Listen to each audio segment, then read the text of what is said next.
everyone, my name is Damon Hess. I'm with Phylos Bioscience, and I'm here today with Seneca Ballantyne, the lead grower for this Autoflower Showcase that we're about to describe for you.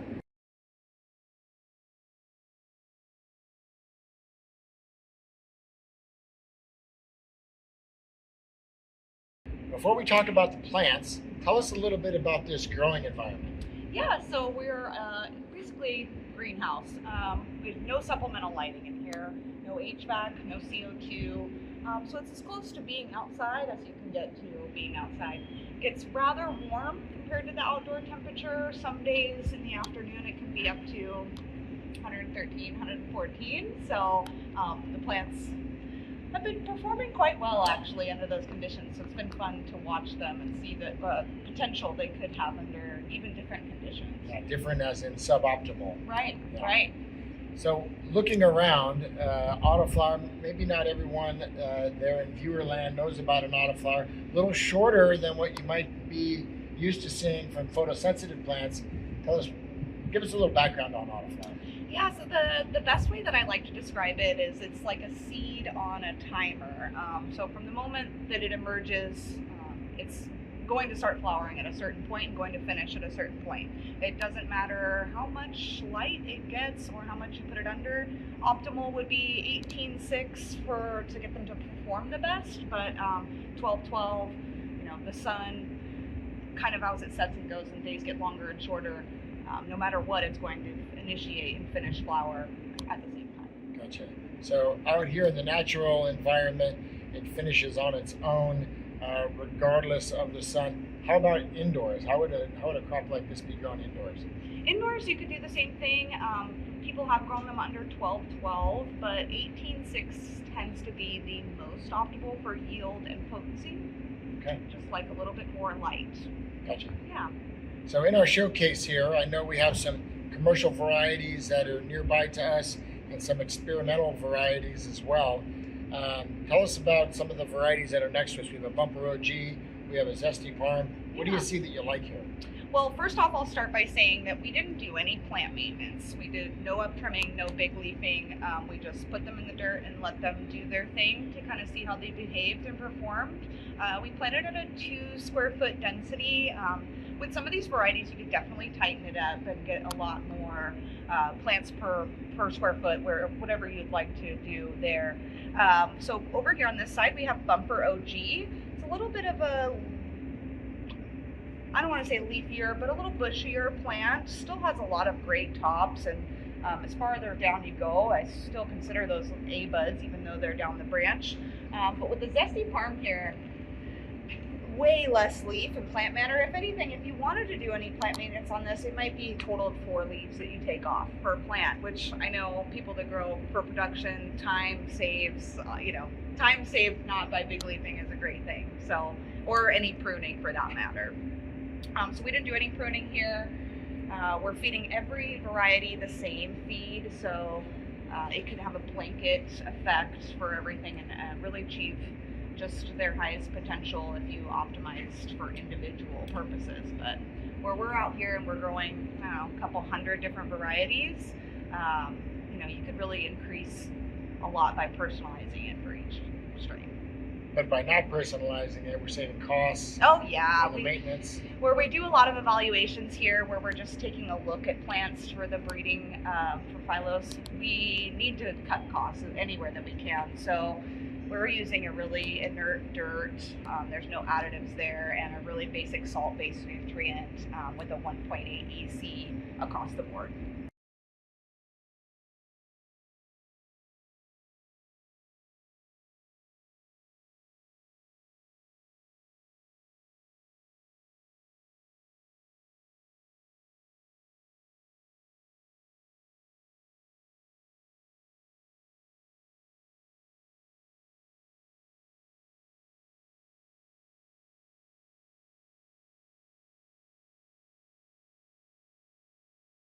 Before coming to Eclectic in this facility, I've never really worked with autoflowers before because we were always under the misconception that they didn't smell good and there was no potency. I mean, that was pretty much across the board. Anybody would say, like, autoflowers, they're kind of just crap, right? But Phylos has done a really great job at breeding terpenes and potency into the autoflowers. So there are autoflower varieties that they have out here in the grow right now that are up to 30% THC and even higher. So that's great, right? That you can find that high potency, fast flowering, and things smell good. So what more do you need, right?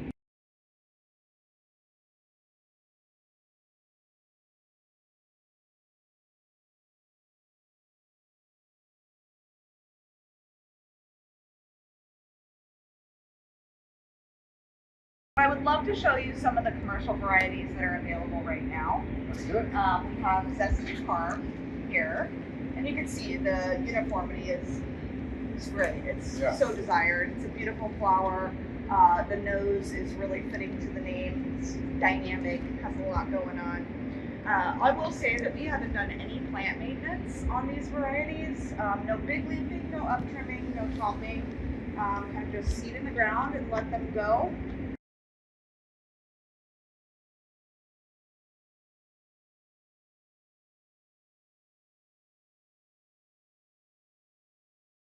Bumper OG is a variety that's available also. As you can see, compared to the Zesty Parm, it's a little bit leafier, but I feel like it has more branches, more A bud, bigger yields than the Zesty Parm would. So it looks a little stockier. Yeah, a little hardier. Like I said, there's a plant for everybody. I feel like whatever you're looking for, if it's just for pre-rolls, if it's for top shelf flower, or extracts, like there's an autoflower for you.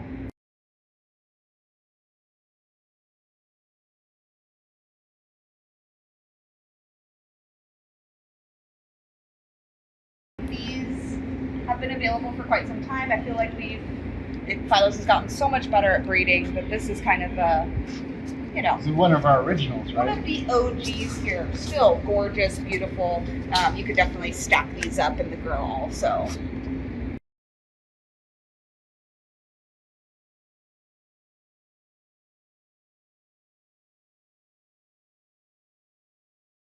Now, I think the team favorite at this facility has been the Big Dog OG.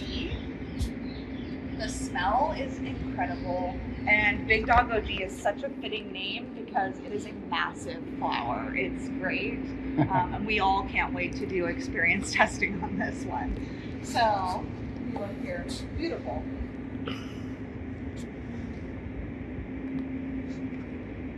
Oh yeah. You could definitely do this one in a condensed grow, like add a lot more plants per square foot also. The branching's great, but you can squeeze them up and get a lot more. The nugs are large all the way down to the bottom. Even on the internal plants, I know you guys are like, you're cheating, that's the outside, but the internals are also just really nice and dense all the way down. The flower is beautiful, and I think the trimmability on this will be quite great too, but we'll do some trials and experiments on that also.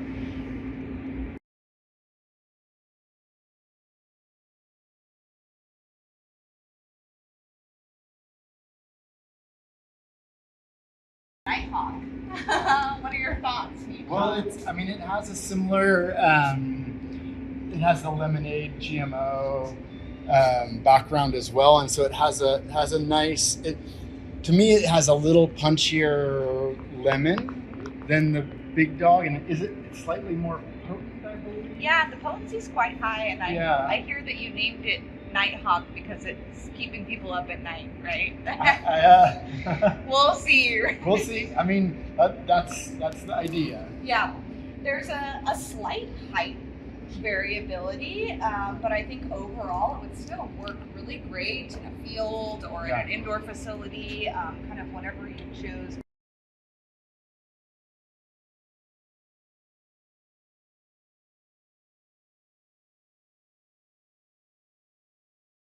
Sasquatch breath.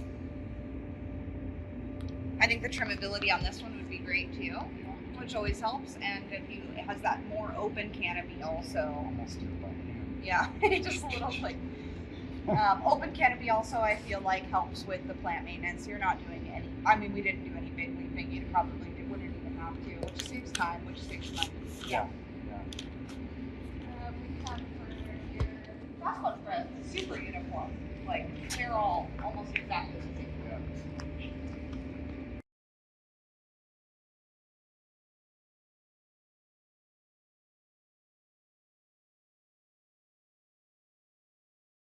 Next is High Flyer. This is, I think, a 29 plus or minus 2. Yeah, High Flyer is great. I mean, that's the thing, right? You've never heard of those high potency scores for autoflowers before. Yep. So getting that bred into something that can give you multiple crops a summer, I think is great. Yeah. With high terps, I believe, as well. Yeah. Oh, everything in here has an amazing, unique aroma, which is nice. Yeah. Oh, and it's a Density. Also, nice open canopy. So yeah, higher density. higher density. You can definitely do a little bit more trellis. Nice uniformity. It's great. Across the board, it's really hitting all the marks the High Flyer is, right?